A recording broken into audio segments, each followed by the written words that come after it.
অনেকেই বলেন জন্ম, মৃত্যু, বিবাহ আমাদের হাতে নেই। সবই লেখা থাকে কপালে আগে থেকেই। লেখা থাকে কিনা জানি না, কিন্তু জন্মের পর প্রতিদিন অন্য কেউ লিখে চলে আমাদের জীবন, এঁকে চলে আমাদের জীবনের কক্ষপথ। একটা জীবনের অসম্পূর্ণ গল্প উপন্যাস হয়ে উঠতে পারে না কোনোদিন। একমুখী গতি নিয়ে এগিয়ে যায় সমাপ্তির দিকে, অথচ যারা সেই গল্প লিখে চলে আমাদের জীবনের, তাদের মতো করে একসময় তারা কেউ আর আমাদের গল্পের একলা পথে আর থাকে না। ছোটবেলায় আমি পিয়ন ছিলাম। হৃদয়ের খবর পৌঁছে দিতাম অন্য হৃদয়ে। তখন হাতে হাতে এত মোবাইল ছিল না। চিঠির পাতায় হৃদয়ের গন্ধ মিশে থাকতো। ভোরের আলোয় নতুন কুঁড়ির ফুল হয়ে ওঠা, কোথাও আবার পরন্ত সূর্যের দীর্ঘশ্বাস। পিয়নের বক্সিস ছিল চকলেট। খবর ভুল ঠিকানায় পৌঁছে দিয়ে মাঝে মাঝে বকুনিও খেয়েছি। এখন সবই গল্পের মতো মনে হয়। আমাদের পাশের বাড়ির অতনুদা ভালোবাসতো বৃষ্টিদিকে। বাড়ির সকলের খেয়াল রাখা বৃষ্টিদি, বাবা মার, ঠাকুমার সাথে থাকা বৃষ্টিদি। খুব যত্ন করে ঠাকুমাকে স্নান করিয়ে দিত, কাপড় পরিয়ে দিত, চুল আঁচড়ে দিত। ঠাকুমা বৃষ্টিদির থুতনিতে হাত রেখে চুমু খেত। তারপর মাথায় কাঁপতে থাকা হাতটা রেখে বলতো, সুখী হও মা, পক্ষীরাজের ঘোড়ায় চেপে এক রাজপুত্তুর বর এসে তোমাকে নিয়ে যাক।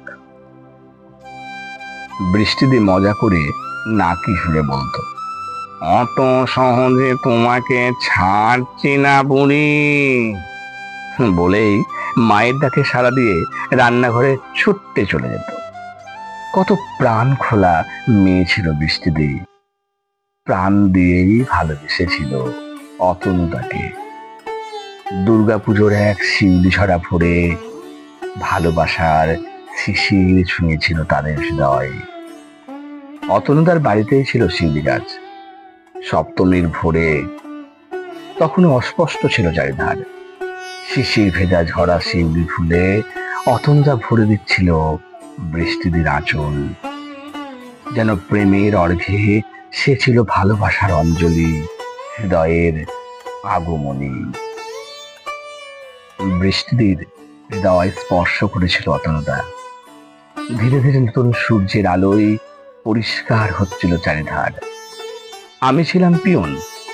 হৃদয়ের খবর পৌঁছে দিতাম ঠিক ঠিকানায়। ছোট্ট ছিলাম, দুষ্টু ছিলাম, তাই ঠিকানায় পৌঁছানোর আগেই হৃদয়ের খবর জেনে নিতাম। শরৎ নাকি বসন্ত, নাকি গ্রীষ্মের দাবদাহ নিভে গেছে ভরা বর্ষায়।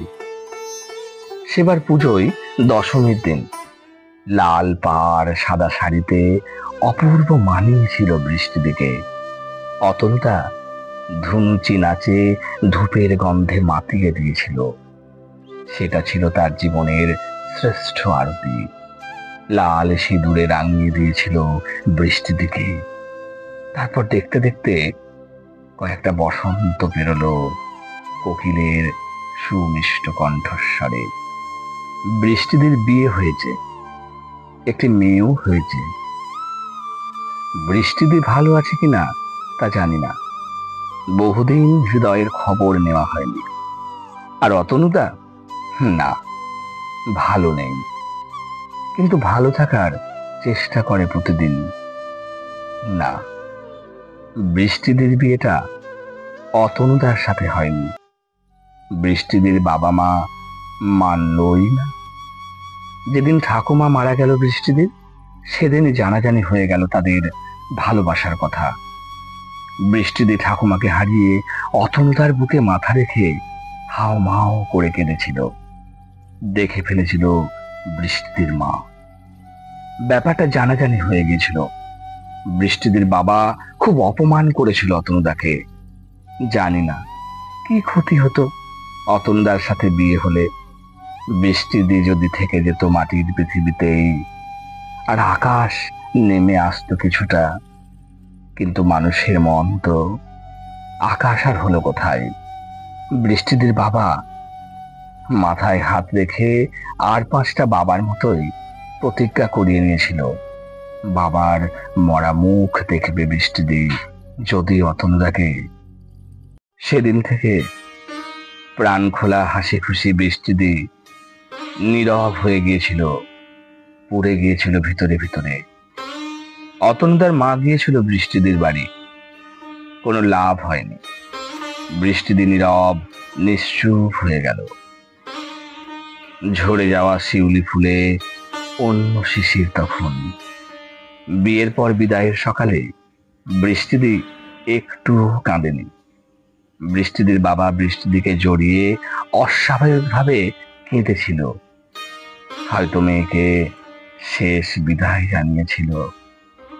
হ্যাঁ, বৃষ্টিদির বাবা বৃষ্টিদির বিয়ে দেওয়ার 6 মাস পরেই একদিন হঠাৎ বাম দিকের বুকটা ডান হাত দিয়ে চেপে বসে পড়েছিল, আর উঠতে পারেনি। বৃষ্টিদি বাবা গো বলে বুক চাপড়ে হাহাকার করে কেঁদেছিল। অতনুদা কাছেই ছিল, কিন্তু অনেক দূরে। অতনুদার মা বৃষ্টিদের মাকে জড়িয়ে ধরে সান্ত্বনা দিচ্ছিল। বৃষ্টিদের মা বড্ড একা তখন। কিছুদিন পরেই বৃষ্টির দিকে চলে যেতে হলো শ্বশুর বাড়ি। জানি না বৃষ্টি যদি মাটিতেই থেকে যেত আর আকাশ নেমে আসতো কিছুটা, তাহলে কি ক্ষতি হতো। বৃষ্টিদের মায়ের ওষুধপত্র সব দেখাশোনা করে অতনুদাই। বৃষ্টিদের মাকে নিয়ে যেতে চেয়েছিল সাথে, কিন্তু রাজি করানো যায়নি। প্রথম প্রথম বৃষ্টিদি প্রতি মাসে আসতো বাবার বাড়ি মায়ের কাছে। তারপর বছরে সেই দুর্গাপুজোর সময়। দুর্গাপুজোর সব দায়িত্ব এখন অতনুদার। ভোরের আকাশে বাতাসে আবার ভেসে আসছে, বাজলো তোমার আলোর বেল, মাতলো রে ভুবন, বাজলো তোমার আলোর বেল। বৃষ্টিদি লাল পাড়ের সেই সাদা শাড়িটা পরে বসে আছে মণ্ডপে। ভোরের শিশিরে পা ফেলে ফেলে এখন অন্য কেউ শিশির ভেজা শিউলি ফুল আনতে যায় আঁচল ভরে। কিছু ঝরা পাতা, কিছু শিশির নিয়ে আসে আঁচলে। আমি এখন আর হৃদয়ের খবর পৌঁছে দিই না হৃদয়ে। আগমনের ভোরে বিজয়ার সুর বৃষ্টিদের চোখে। বৃষ্টিদের হৃদয়ের হাহাকার গড়িয়ে পড়ে অতনুদার চোখ বেয়ে। বৃষ্টিদের মা অসুস্থ। বৃষ্টিদিরা জোর করে নিয়ে চলে যাবে মাকে এবার। গ্রামে হয়তো আর কোনোদিন আসা হবে না। বৃষ্টিদি ভাবছে, অতনুদা ভাবছে। একটিবার সেই পরিচিত কোলে মাথা রেখে হাও মাও করে কাঁদতে ইচ্ছে করছে। শিউলি গাছের নিচে ফিরে যেতে ইচ্ছে করছে, কিন্তু না, বৃষ্টিদি রাধা হতে পারল না। আর অতনুদা রাধার যন্ত্রণা বুকে বয়ে নিয়েই বেড়ালো চিরকাল।